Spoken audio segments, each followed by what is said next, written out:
always lit over at AJsRANTroom.com. We got the best bags and accessories, our beloved Black Series. We got fresh lids for you hat lovers, fire jackets and hoodies, and of course, we got you covered on the t-shirts. And introducing our first shoe line, Aloysius Germain.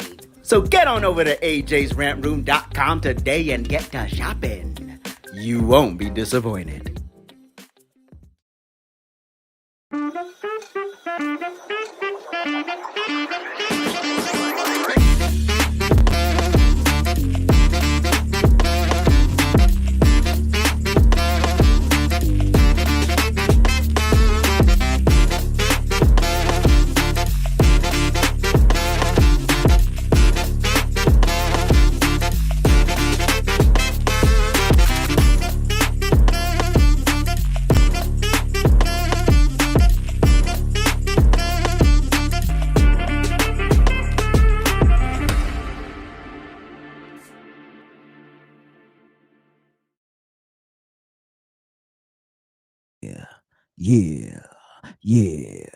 Yeah.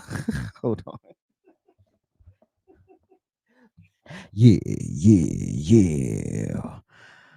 What's good, everybody? Happy Monday. What's the word? Can y'all hear me? Can y'all see me? Can y'all hear me? Can y'all see me? Can y'all hear me? Can y'all see me?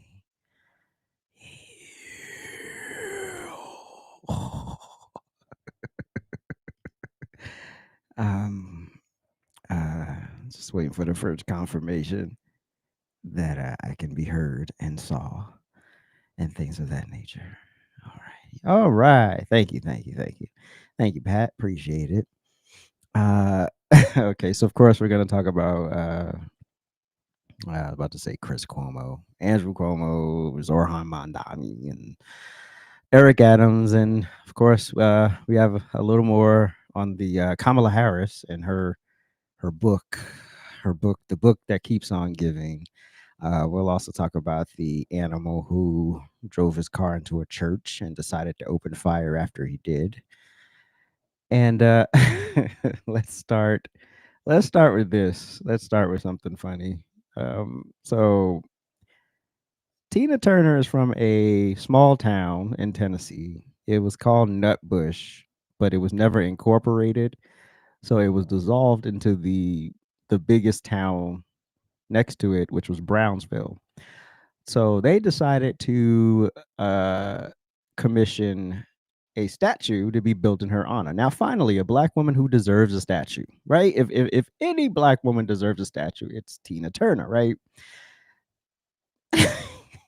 Ladies and gentlemen, this is what we ended up with.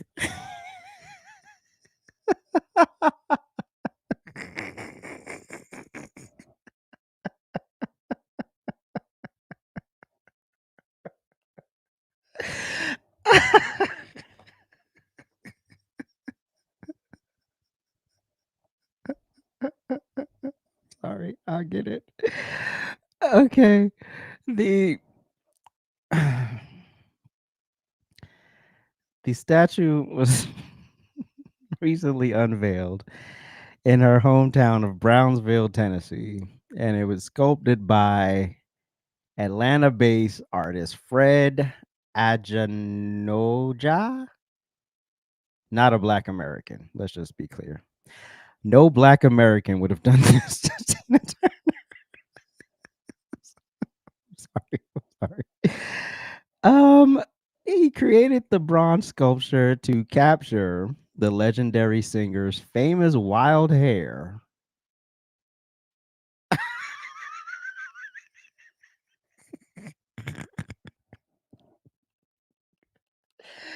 And dynamic stage presence with the statue installed at Heritage Park.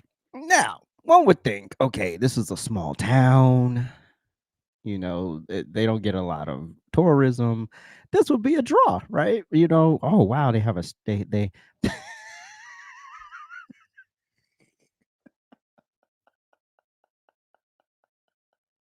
Yo, yeah. Oh god.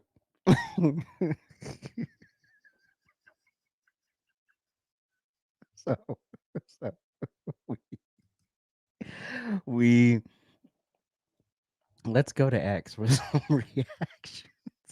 So, it was okay. 10-foot statue of rock and roll queen Tina Turner was unveiled in the rural Tennessee community where she grew up. This looks awful. Look at this beautiful woman, and this is what you turned her into. I'm not sure that the person who created this newly unveiled statue of Tina Turner was simply the best person for the job. And who made that Tina Turner statue can burn in hell and the death penalty for the ones who approved it. I agree. Jesus. Oh my gosh. And the closer they get to it, just the worse it gets. My God. Elden Ring bars. Y'all look at this statue of Tina Turner. Oh my goodness. Look at this lady's face right here. That says it all. I mean, they got the legs right. You know, I mean, if he did nothing right, he got the legs right. But what the hell?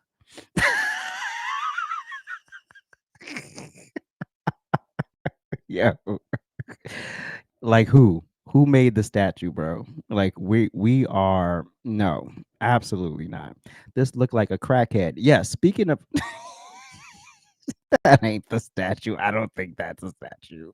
Or maybe that's another one. Maybe there's more than one. But I don't know if y'all ever saw the movie Holiday Heart with Alfred Woodard and Ving Rhames, but this is what it's giving.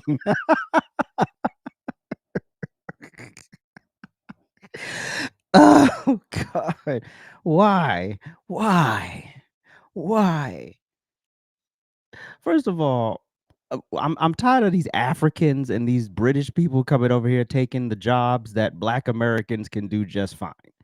A Black American would have never desecrated Tina Turner's legacy like this. This is disgusting. This is gross. And the only reason why people will come to see it because they just want to make sure it's as bad as it looks in the pictures. This is terrible. This is awful. This should be melted down and redone by an American who actually respects her legacy. Because clearly, Umadama Dengahang did it. This is so rude. George Floyd statues look great. maybe we get whoever did the George Floyd statue. We can we get him to do Tina Turner's, you know, and actually put his talent to some good use. Can we get that person? Oh my goodness, this should have never been approved. This should have never been. They should have no. Unless they went from the sketches. The sketches look great, and then they presented the bronze statue, and just totally ruined it. This is terrible. This is the disgraceful. You finally get a Black woman who should have a statue, and y'all desecrate it like this. Nobody's coming to Tennessee to see that. Do better, Brownsville. Anyway, speaking of music, so the Super Bowl 60 halftime show will be performed by Bad Bunny. Who?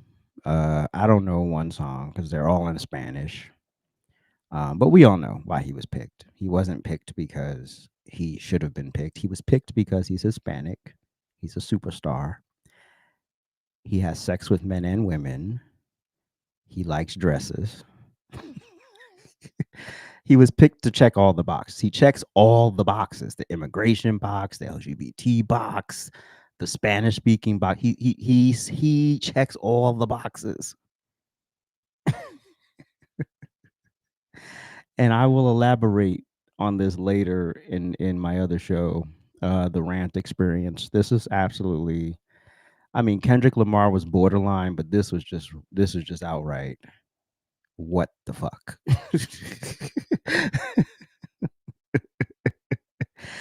Tony, this would be a great time to spell the word. So this is just downright what are we doing? I missed when the halftime show was about entertainment. That's what sports and music used to do. It used to bring people together, regardless of who we voted for, regardless of who we're sleeping with. Music would just bring us together. And for that moment, we would just have fun, right? I have an I just off the top of my head, I have an idea of when these halftime shows began to become really political and annoying. It was when Beyonce, it wasn't the first time Beyonce performed. The first time she performed was fine. She went out there, she did her songs, it was fine. The second time she performed, which I think was either the next year or the year after, is when Coldplay headlined, and then they realized Coldplay wasn't a big enough draw, so they added Bruno Mars and Beyonce, right? And then she came out in the Black Panther militant afros and all of that stuff, all the Black Power stuff. That's the moment the Super Bowl halftime show went to shit. That was the exact moment. Then each act after that got progressively either worse or more political, right? Because then you had like the J Lo, that was cool, but she had a political stance in that too when she had the kids in the cages during part of her set. The Weekend was awful. Justin Timberlake was awful. I think all these people came after that Beyonce, but then you had Kendrick Lamar that went all the way political, right? He went all the way political and just ruined it. Like it's no longer a place that unifies people, right? And it's like we're all Americans when all is said and done. And if there's one thing Americans can enjoy and get behind is football, right? And then you put up great halftime performers, and some people may not like it, may like it, but either way, the majority of us can unify around the performances. But now we got to get hyper political and make these statements. And this is one of the worst things with putting Jay-Z involved, and for him being like, he's one of the people who makes a decision for the halftime show performance. I'm bored. I'm bored. And I don't think any of his songs are in English. I don't think he has one English song. So you don't speak English. You're going to go up there and be political. You're probably going to be in some outrageous costume that probably looks like this. And you're just going to be a divider. You're not there to unify people. You're not there to just have fun, right? It's not about fun. It's about making a political stance. He checks all the boxes, like I said, and I'm bored. Anyway, good luck. I watched the Super Bowl for the actual game, so I don't really, Now, I mean, Amy, technically, isn't he Puerto Rican? So I guess technically he's American. Technically. But look, no speaking of English, I'm not interested. That you done lost 70% of the country with the fact that they won't understand what the hell he's singing about. Um, and then he's probably gonna have some super queer outfit on, and just to agitate, just to be an agitator, not to he's expressing himself, and no, he's just there to be an agitator, and that's why he was selected. But whatever, we'll talk about that more tonight in the RANT experience. So yes, moving on. So let's talk about this tragedy that happened yesterday. Um, at a church in Michigan, when a animal decided to kill 4 people while hundreds were worshiping on Sunday morning. The gunman, whose name, we don't say the names of the animals on here, but he was 40 years old. He drove his truck into the Church of Jesus Christ of Latter-day Saints in Grand Blanc. Hopefully I said that right. Is it Blanche or Blanc, Michigan, on Sunday before shooting congregants and setting the building on fire, according to officials.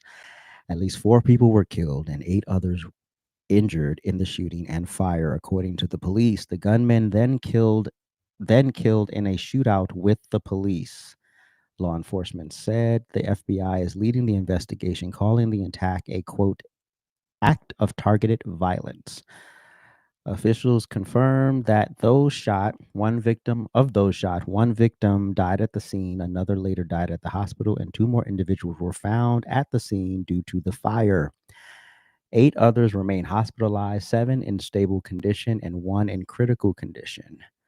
The police chief, William Rain, told reporters Sunday, quote, "We do believe we will find additional victims once we have the scene secured." Officials said that the chapel is a total loss as investigators work to comb through the rubble. Investigators are working to learn whether the church had been the target of threats in recent months and looking to see whether the timing could be connected with the death on Saturday of Russell M. Nelson, president of the Church of Jesus Christ of Latter-day Saints. He was 101 years old. Rain said that Sunday's news conference at Sunday's news conference that the FBI had assigned more than 100 agents to help in the investigation. Rain said the gunman, quote, ran the vehicle through the front door, exited, and started firing shots, adding that it remains unclear what connection, if any, the suspect had to the church. Sanford was a veteran of the Iraq War, according to officials. ABC News confirmed with the United States Marine Corps that Sanford served 4 years in the Marines from June 2004 to June 2008. He ultimately rose to the rank of sergeant, officials said, serving 1 combat tour to Iraq. President Donald Trump said he has been briefed on the shooting and fire, writing Sunday on a social media post, quote, that this appears to be yet another targeted attack on Christians in the United States of America. This is unfortunate. This is mental health. This is not about guns. This is about irresponsible people who think that there's a myriad of reasons why people do this. They do it for attention. They do it for fame. They do it because they have problems. They do it because they're hateful. They do it for a myriad of reasons, right? There's speculation that this man may have had issues with the Church of Jesus Christ of Latter-day Saints.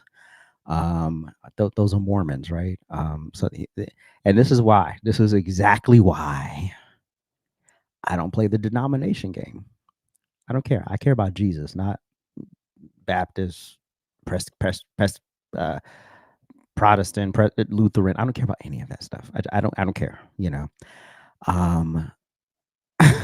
It's just more divisiveness and people just trying to center themselves and things, and it's like you shouldn't be the center. You shouldn't be the center ever. But this is an ongoing investigation. Clearly, prayers to the families, everyone affected, everyone in church. Like, here's the thing: we all know that Christians have been targeted and will continue to be targeted, especially in the climate that we're in now. And when you have lukewarm Christianity, lukewarm Christians, quote unquote, spreading their false doctrine and their false gospel to people, thinking that you can walk into a church and continue to sin, and that there should be bust all the guardrails off and just do whatever you want, when that's what you're being told.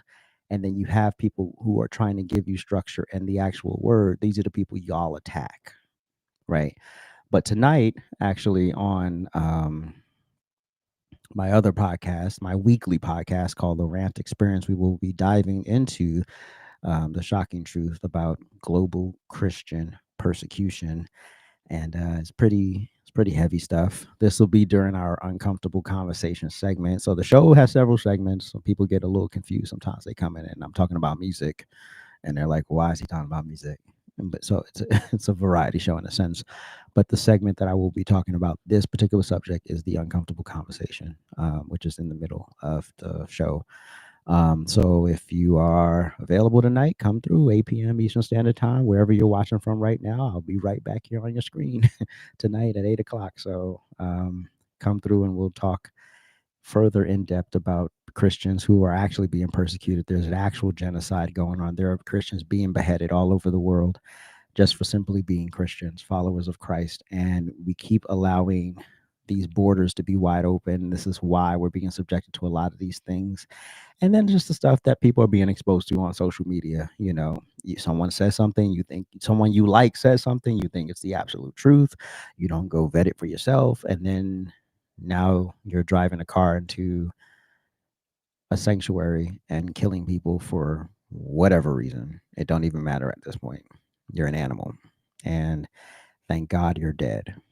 Because I don't care. Like, I'm just not wired that way.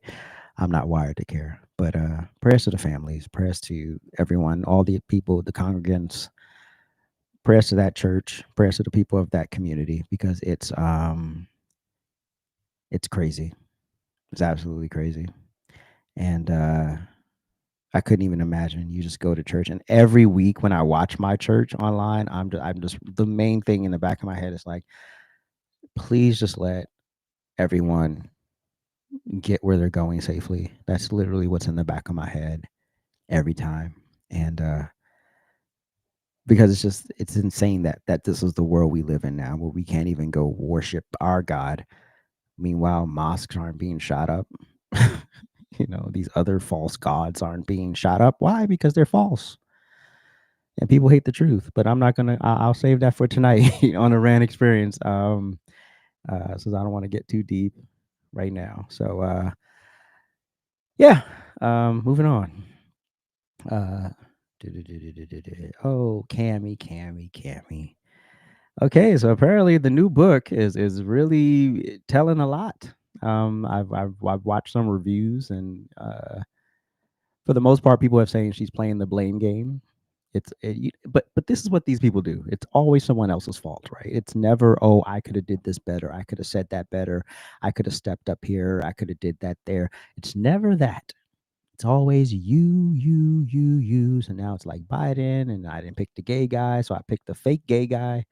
And so it's always somebody else with Kamala Harris. And the former vice president wrote in her new book, 107 Days, that she couldn't believe former President Biden claimed that no one had died in wars overseas on his watch, appearing to forget that 13 fallen soldiers during fallen 13 fallen soldiers during the disastrous Afghanistan withdrawal.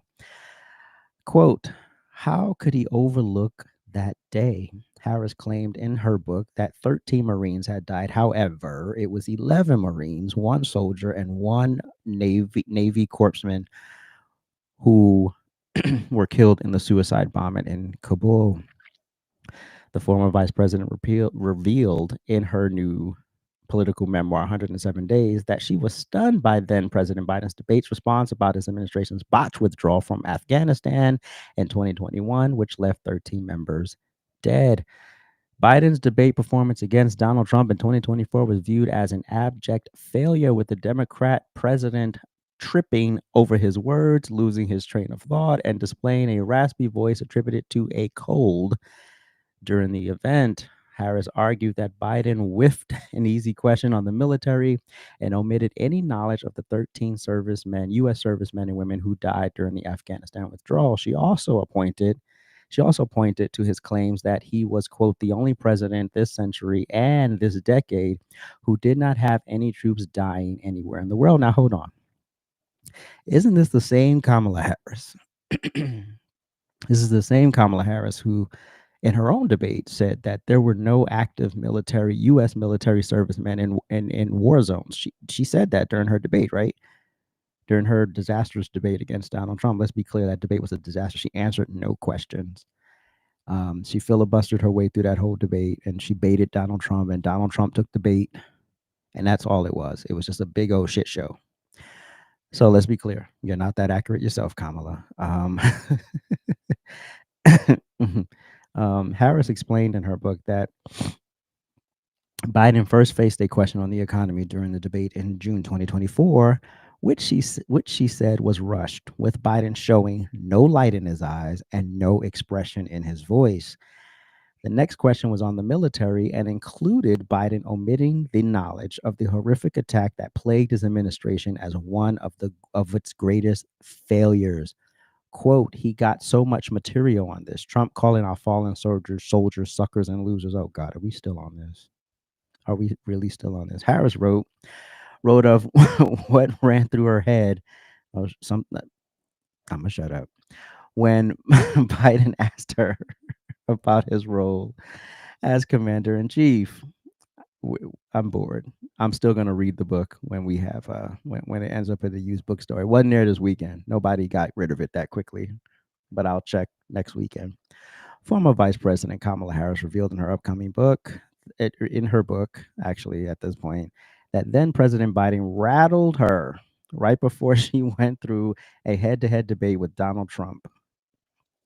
Biden reportedly called Harris as she sat in a hotel room preparing for the only debate of her abbreviated campaign. He apparently wanted to wish her luck and to scold her. The then president said, quote, "My brother called." He's been talking to a group of real power brokers in Philly, according to an excerpt from the book in The Guardian. He then alleged he then allegedly asked if Harris was familiar with several people related to this matter, but she was not. He said, quote, his brother had told him that those guys were not going to support me because I'd been saying bad things about him. He wasn't inclined to believe it, he claimed, but he thought I should know in case my team had been encouraging to put daylight between the two of us.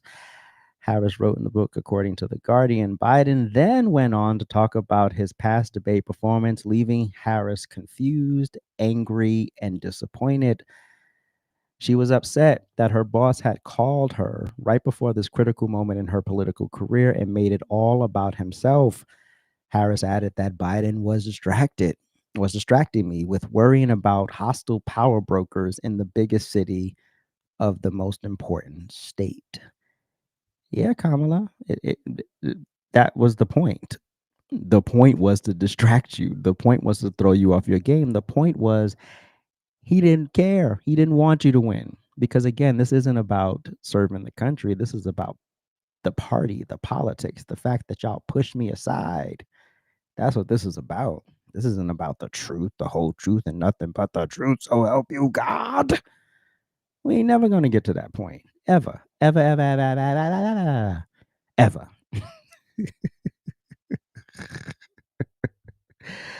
Oh man. Um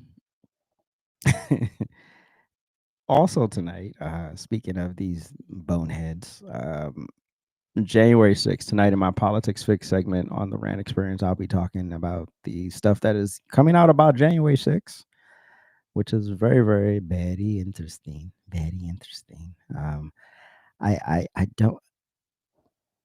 don't know how these people thought that this was never going to be brought to light. I don't know how they thought that was never going to be brought to light, but um, anybody out there read Kamala's book? Any of y'all read the book? Any of y'all bought the book and cracked it open, while sitting by the lake this week? Let me know. I already know the answer, but maybe somebody will surprise me. Yeah, I went and bought it and I read it because I don't necessarily like Kamala, but I just want to see what she had to say. And then I believe the lesbians book come out next month. Corinne Jean, right? Her book comes out next month. I think I want to say it's October 16th, but I'm not sure. Don't quote me on that. But oh, I'm good. Okay. Hell no. Hell no. I didn't read that book. What are you talking about? Anyway, whatever. Whatever. Anyway, where we will we'll be back in a moment. It's always lit over at AJsRANTroom.com. We got the best bags and accessories, our beloved Black Series. We got fresh lids for you hat lovers, fire jackets and hoodies, and of course we got you covered on the t-shirts. And introducing our first shoe line, Aloysius Germain. So get on over to AJsRANTroom.com today and get to shopping. You won't be disappointed. Yet despite all we've achieved, I cannot continue my re-election campaign. The constant media speculation about my future and the campaign finance board's decision to withhold millions of dollars have undermined my ability to raise the funds needed for a serious campaign. I hope that over time, New Yorkers will see this city thrive under our leadership and that policies we put in place should be continued and expanded. I hope you will see that despite the headlines and innuendo, I always put you before me, always. Well, Eric Adams is out because they starved him out. They financially starved him out of the race. They said, "Yeah, we're just gonna hold checks until you say I'm out." It's unfortunate. It's the game. It's a dirty game of politics. And it really looks like, based on the polling, that people are really in favor of uh the sand nigga.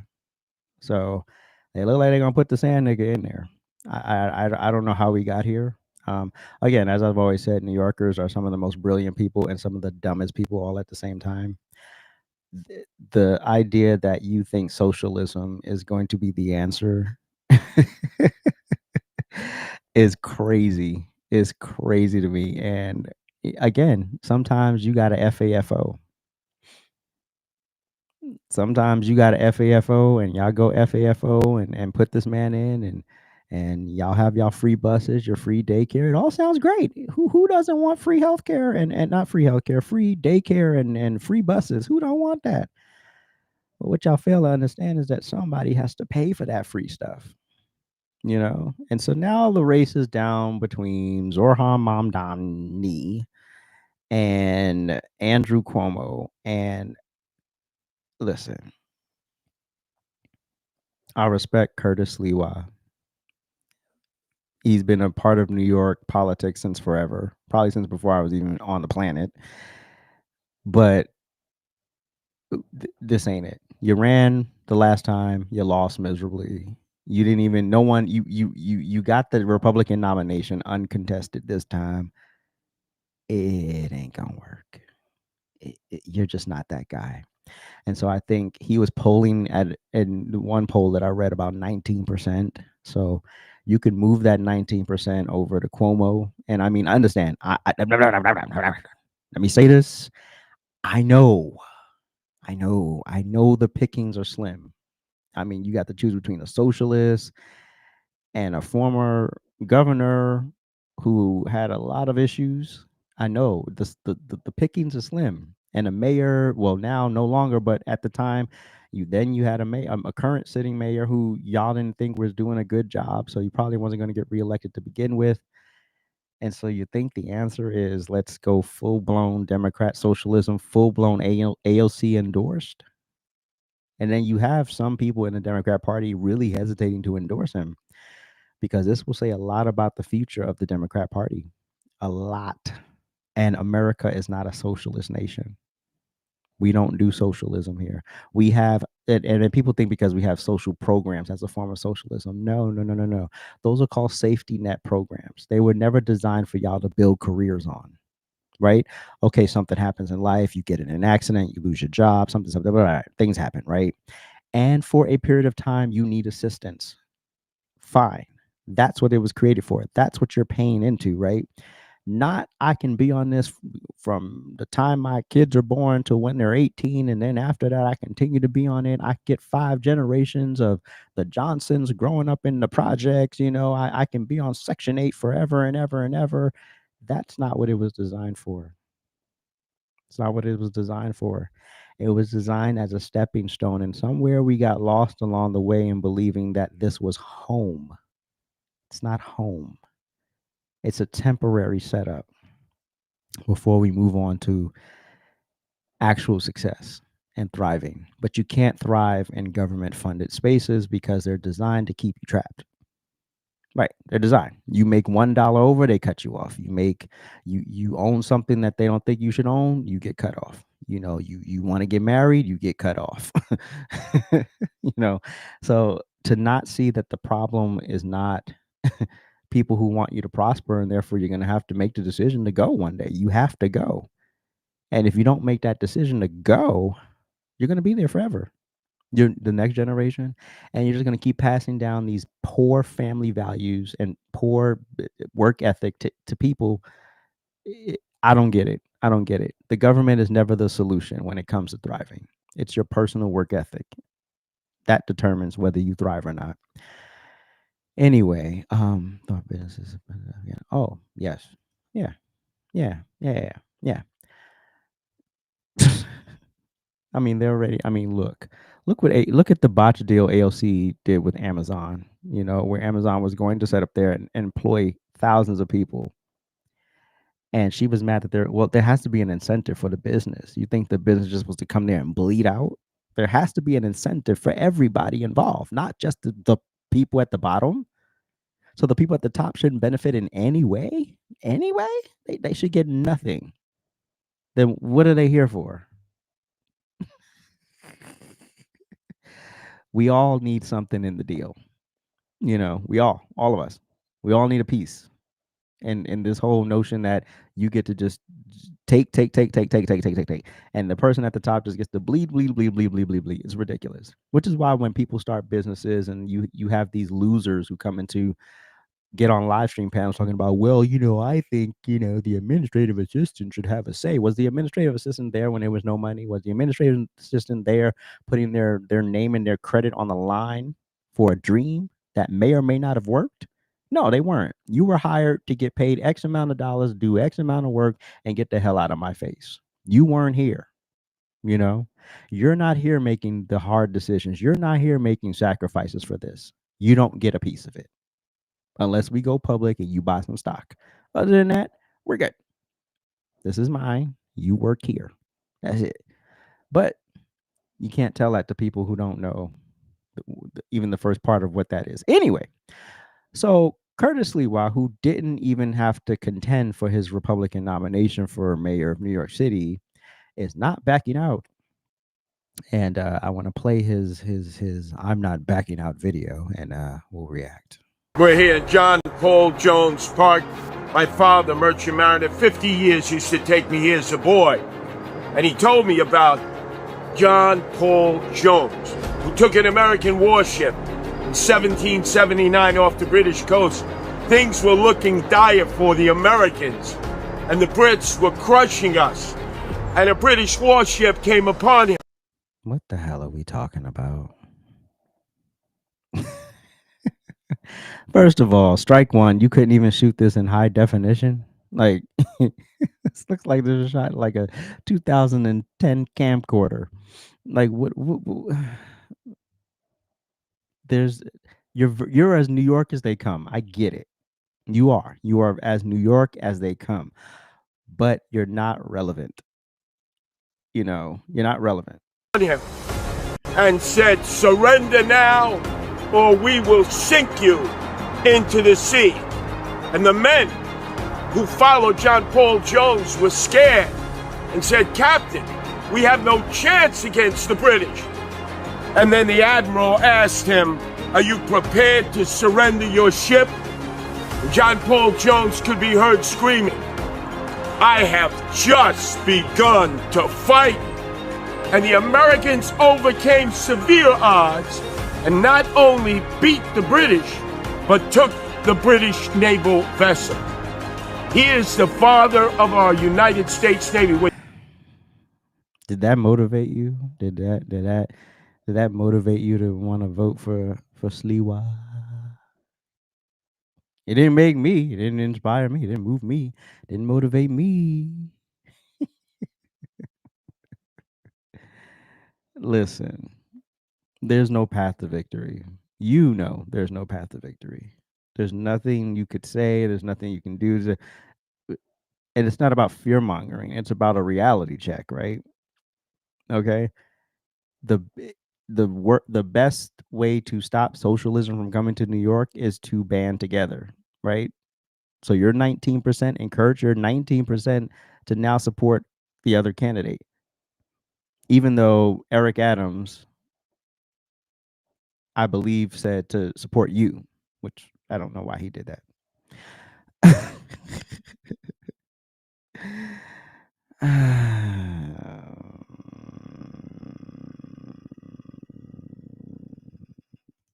So this is what y'all are down to. Y'all are down to these people.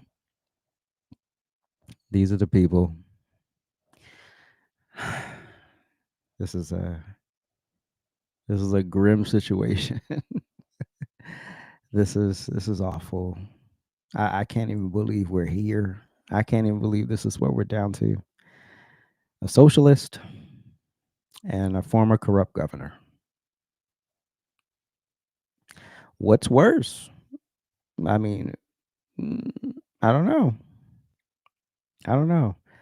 The the first mayoral debate, which I believe will include Sleepwalk because he has enough to be on the stage. I didn't. It's October. Just want to get the right date. Okay, so the first New York City mayoral debate will be Thursday, October 16th, 2025 at 7 p.m. on WNBC. In New York, that's Channel 4. I don't know where that is everywhere else. But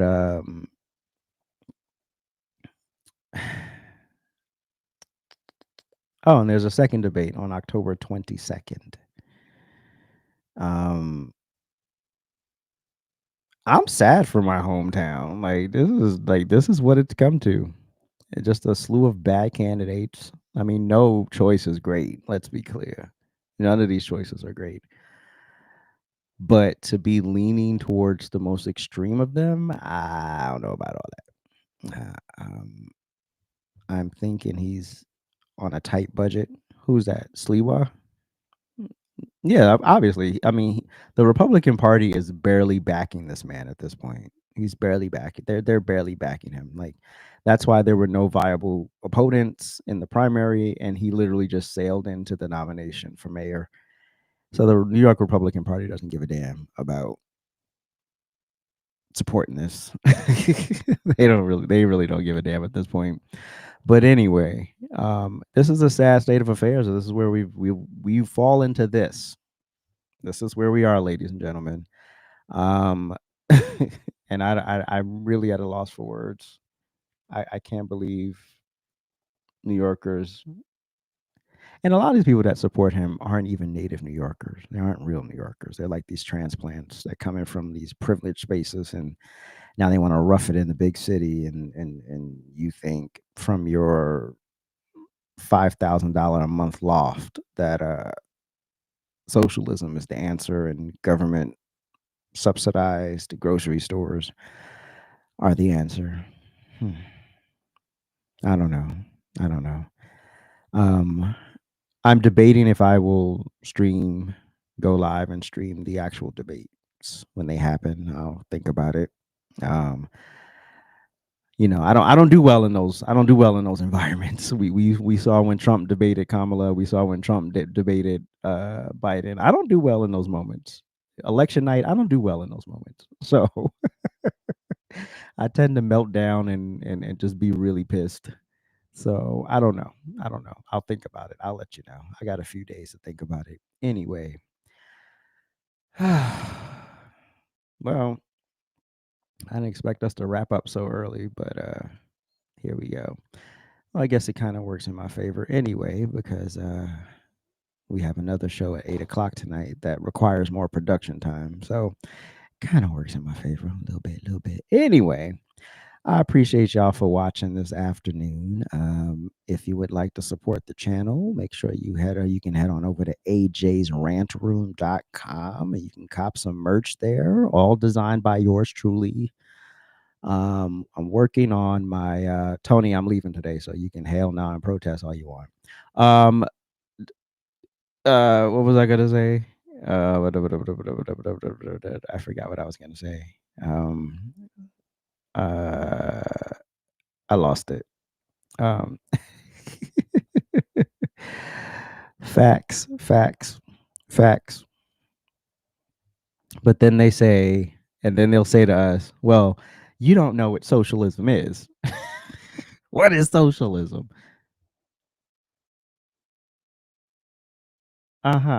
Okay. No. You don't get to just tell me that you don't get to just tell me that I don't know what something is. Meanwhile, you don't even know what it is. Then you ask them what it is and they can't even articulate it. Then they articulate it. Several different people will say it several different ways.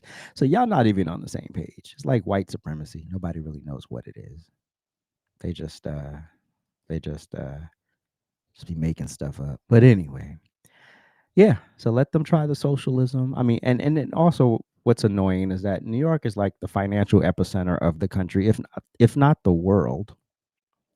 And then you have folks sitting here talking about, yeah, the answer to this is free buses and free daycare. No, the answer is get your fucking lazy ass up and make it happen and leave New York.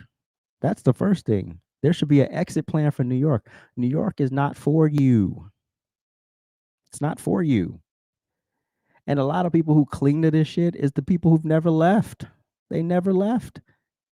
And there's no aspiration to do better, to live better. There's no aspiration to do that. It's literally we're in this rut and we're going to stay here because that's what you've been convinced is what you are. You are the bottom of the totem pole. That's it. But anyway, listen, Tony, listen. Listen.